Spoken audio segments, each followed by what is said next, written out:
കന്യാസ്ത്രീയാണല്ലോ ഇപ്പോഴത്തെ ഹൈലൈറ്റ്. എല്ലാ ചാനലുകളും മാപ്രകളും മീഡിയകളും ഓൺലൈൻ മീഡിയകളും തരാതരം പോലെ കേരളത്തിലെ BJPയെയും രാജീവ് ചന്ദ്രശേഖരനെയും അനൂപ് ആൻ്റണിയെയും അങ്ങനെ ആരെയെല്ലാം കിട്ടുമോ അവരെല്ലാം കൊന്ന് കൊലവിളിക്കുന്ന രംഗമാണ് കാണുന്നത്. RSSും BJPയും തമ്മിൽ തെറ്റി എന്തൊക്കെ വാർത്തകളാണ് രാവിലെയും വൈകിട്ടുമായി നോക്കുമ്പോൾ വരുന്നത്. എന്നാൽ ചില പഴയ കഥകൾ കൂടി നമുക്ക് ഓർക്കാം. അത് നല്ലതല്ലേ? എല്ലാം ഓർത്തിരിക്കുന്നത് നല്ലതാണല്ലോ. പഴമകൾക്ക് ഓർമ്മയുണ്ടല്ലോ. അതായത് 11/1/2021 ഛത്തീസ്ഗഡിൽ ബഗേൽ എന്ന് പറയുന്ന കോൺഗ്രസ് മുഖ്യമന്ത്രിയാണ് ഉണ്ടായിരുന്നത്. അന്ന് അവിടുത്തെ ഛത്തീസ്ഗഡ് ഹൈക്കോടതിയിൽ ഒരു കേസ് വന്നു. MCRC 9583/2021.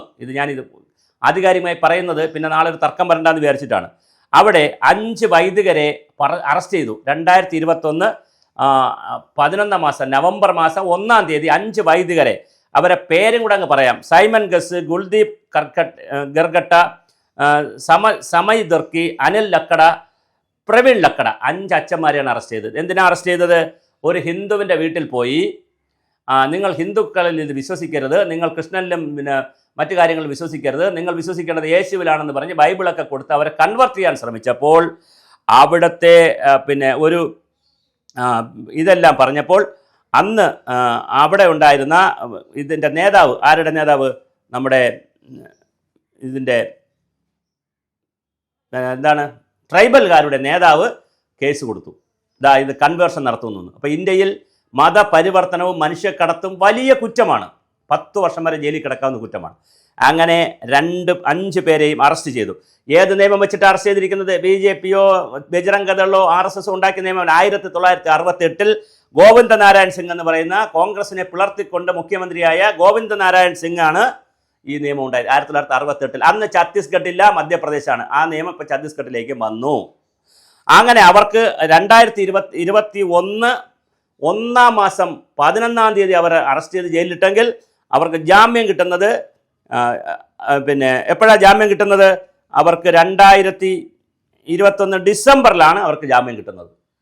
ഡിസംബർ 21-നാണ്. എന്ന് പറഞ്ഞാൽ 11 മാസക്കാലം ജാമ്യമില്ലാതെ അവർ ജയിലിൽ കിടന്നു. അവസാനമാണ് മനസ്സിലായത് അത് കള്ളക്കേസായിരുന്നു, അത് വലിയ കാര്യമൊന്നുമില്ല എന്ന് പറഞ്ഞു. 2018 മുതൽ 23 വരെ കോൺഗ്രസ്സാണ് അവിടെ ഭരിച്ചു തന്നത്. അപ്പോൾ ഇതൊരു കഥ. രണ്ടാമതൊരു കഥ പറയട്ടെ. ഇന്നലെ തൃശ്ശൂരിൽ 3 കന്യാസ്ത്രീകളെ വെറുതെ വിട്ടു. അതും എന്താ സംഭവം? 2022 അവർ കൊണ്ടുവന്ന കുറേ കുട്ടികളെ 18ഓളം കുട്ടികളിൽ 11ഓളം കുട്ടികൾക്ക് പ്രായപൂർത്തിയായിട്ടില്ല. നാഗേന്ദ്രൻ എന്ന് പറയുന്ന ഒരാളാണ് ഇത് കൊണ്ടുകൊടുത്തത്. അത് ഏജൻ്റായിരുന്നു. അതും വലിയ കേസായി. അവരെ പക്ഷേ തൃശ്ശൂർ സെഷൻസ് കോടതി 3 വർഷത്തെ കേസിന് ശേഷം അവരെ വെറുതെ വിട്ടു. തൃശ്ശൂർ അഡീഷണൽ മജിസ്ട്രേറ്റ് പിണറായി വിജയൻ്റെ ഗവൺമെൻറ്റാണ് അവരെ ആഭ്യന്തരമന്ത്രിയുടെ പോലീസാണ് അവർ അറസ്റ്റ് ചെയ്തത്. അപ്പോൾ ഒന്ന് കോൺഗ്രസിൻ്റെ ഒരു അറസ്റ്റ് നടന്നു 2021, ഇവിടെ പിണറായിയുടെ അറസ്റ്റ് നടന്നു. ഇനി 2022 ഒരു കഥ കൂടെ പറയാം. റൈപ്പൂറിൽ അത് ഹിന്ദുസ്ഥാൻ ടൈംസിൽ Ritesh Mishra December 22, 2021 9:26 AM report ചെയ്ത വാർത്തയാണ്. ഇതൊക്കെ ഞാനിങ്ങനെ ആധികാരികമായിട്ട് പറയുന്നത്, നമ്മൾ എന്തെങ്കിലും ഇരുന്ന് തള്ളി മറിക്കുന്നതല്ല. അപ്പോൾ അവിടെ എന്താ സംഭവിച്ചത്? അവിടെ ഒരു പ്രീസ്റ്റിനെയും 3 പാസ്റ്റർമാരെയും 4 പേര് അറസ്റ്റ് ചെയ്തു. അവരെ ജാഷ്പൂർ ഡിസ്ട്രിക്ട്, ഛത്തീസ്ഗഡിലെ ജാഷ്പൂർ ഡിസ്ട്രിക്റ്റിലെ ആണ് അറസ്റ്റ് ചെയ്തത്. കാര്യം എന്താണ്? ഇത് തന്നെയാണ് നിയമം, ആൻറ്റി കൺവേർഷൻ. അന്ന് അവിടെ ഭരിക്കുന്നത് ആരാണ്? കോൺഗ്രസ് ആണ്. പോലീസ് എന്ത് ചെയ്തു? IPC അന്ന് IPC ആണ്, ഈ ഭാരതീയ ന്യായ സംഹിത അല്ല.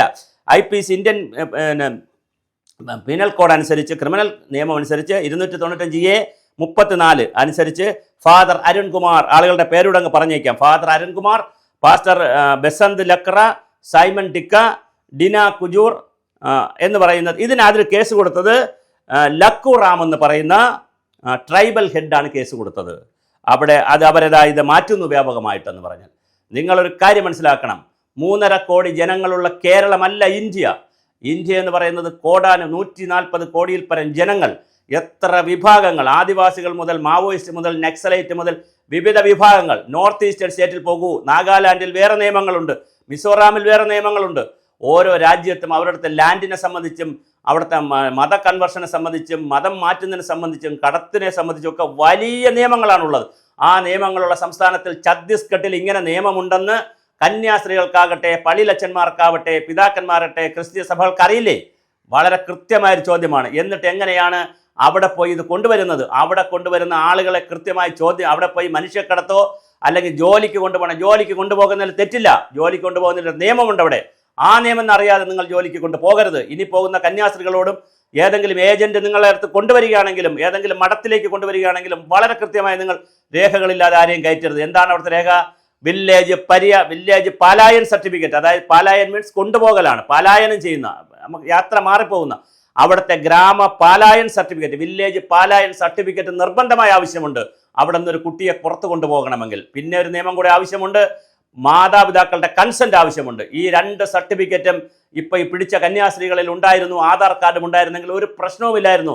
അവിടെ പിന്നെ പ്ലാറ്റ്ഫോം ടിക്കറ്റ് ഇല്ലാത്തത് കൊണ്ടാണ് ഈ കന്യാസ്ത്രീകളുടെ കൂടെ ഉണ്ടായിരുന്ന ഒരാളിനെ ചോദ്യം ചെയ്തത്. ചോദ്യം ചെയ്തപ്പോൾ ആണ് കന്യാസ്ത്രീകളെ ടിക്കറ്റ് ഉണ്ടെന്ന് പറയുന്നത്. അങ്ങനെയാണ് കന്യാസ്ത്രീകളുടെ അടുത്ത് ചെന്ന് നിങ്ങൾ എവിടെ നിന്ന് വരുമ്പോൾ 3 കുട്ടികളെ കൂടെ കണ്ടത്. അപ്പോൾ കുട്ടികളെ കണ്ടപ്പോൾ കുട്ടികളോട് ചോദിച്ചു നിങ്ങൾ എവിടെ പോകുന്നു ചോദിച്ചപ്പോൾ അവർക്കറിയില്ല. ഒരു കുട്ടി പറഞ്ഞു ഞങ്ങൾക്കറിയില്ല. അപ്പോൾ വേറൊരു കുട്ടി പറഞ്ഞു ഞങ്ങൾ നിർബന്ധിച്ച് കൊണ്ടുവന്നതാണ്. അപ്പോൾ അവർ ഒരു കുട്ടി, അപ്പോഴാണ് പോലീസിന് സംശയമായത്. അവരെ പേര് കേട്ടപ്പോഴോ അവർ ഹിന്ദുക്കളാണ്, അവരെ സർട്ടിഫിക്കറ്റ് നോക്കുമ്പോഴോ അവർ ഹിന്ദുക്കളാണ്. അവർ കൺവെർട്ട് ചെയ്തു എന്നാണ് പറയണേ. നേരത്തെ കൺവെർട്ട് ചെയ്തു എന്ന് പറയണേ, ഇപ്പം കൺവെർട്ട് ചെയ്തല്ല. അപ്പം നേരത്തെ അവർ ക്രിസ്ത്യൻ മതത്തിൽ മാറി. അപ്പോൾ യഥാർത്ഥത്തിൽ അവർ റെക്കോർഡിൽ ഹിന്ദു ആയി കിടക്കുന്നു. അപ്പോൾ സ്വാഭാവികമായും ഛത്തീസ്ഗഡ് പോലെ ഇത്രയും സെൻസിറ്റീവായ ട്രൈബൽ മേഖലയിലെ 7 ബസ്തർ ജില്ലയിലെ 4000 സ്ക്വയർ ഫീറ്റ് സ്ഥലത്തെ ട്രൈബൽ മേഖലയിൽ കിടക്കുന്ന ആദിവാസികളെ ദാരിദ്ര്യത്തിൻ്റെയും പട്ടിണിയുടെ പേരിൽ ഹിന്ദു ആദിവാസി കുടുംബങ്ങളെ രാജ്യത്തിൻ്റെ വിവിധ ഭാഗങ്ങളിൽ കന്യാസ്ത്രീ മഠങ്ങളിലും പള്ളികളിലും മറ്റ് സ്ഥലങ്ങളിലും ആശ്രമങ്ങളിലുമൊക്കെ കൊണ്ടുപോകാൻ നടക്കുന്ന ആസൂത്രിത ശ്രമത്തെ ചെറുക്കുവാൻ 1968 അവിടെ ഉണ്ടാക്കിയ നാരായൺ സിംഗ് ഉണ്ടാക്കിയ നിയമം, അതായത് നമ്മുടെ കോൺഗ്രസിൻ്റെ നേതാവ് ഉണ്ടാക്കിയ നിയമം, ബഗേൽ എന്ന് പറയുന്ന മുഖ്യമന്ത്രി നടപ്പിലാക്കിയ നിയമം, അത് മാത്രമാണ് അവിടെ പോലീസ് ചെയ്തത്. സ്വാഭാവികമായിട്ട് അവിടെ പോയി സംഘർഷം ഉണ്ടാക്കി. നിങ്ങളൊരു കാര്യം മനസ്സിലാക്കുക, ഇപ്പോൾ യമനിൽ പോയി നമുക്ക് സംഘർഷം ഉണ്ടാക്കാൻ പറ്റുമോ നിമിഷപ്രിയ കൊണ്ടുവരാൻ? അതുപോലെ യമൻ പോലെ അല്ലെങ്കിൽ പോലും അവിടെ തനതായ നിയമങ്ങളുള്ള അവിടുത്തെ സ്റ്റേറ്റിന് റൂളുള്ള ഒരു സ്ഥലത്താണ് ചെന്ന് നമ്മൾ വെളിയിൽ കിടന്ന് ഈ ഷോകളെല്ലാം എല്ലാ പാർട്ടികളും കൂടെ കാണിക്കുന്നത്.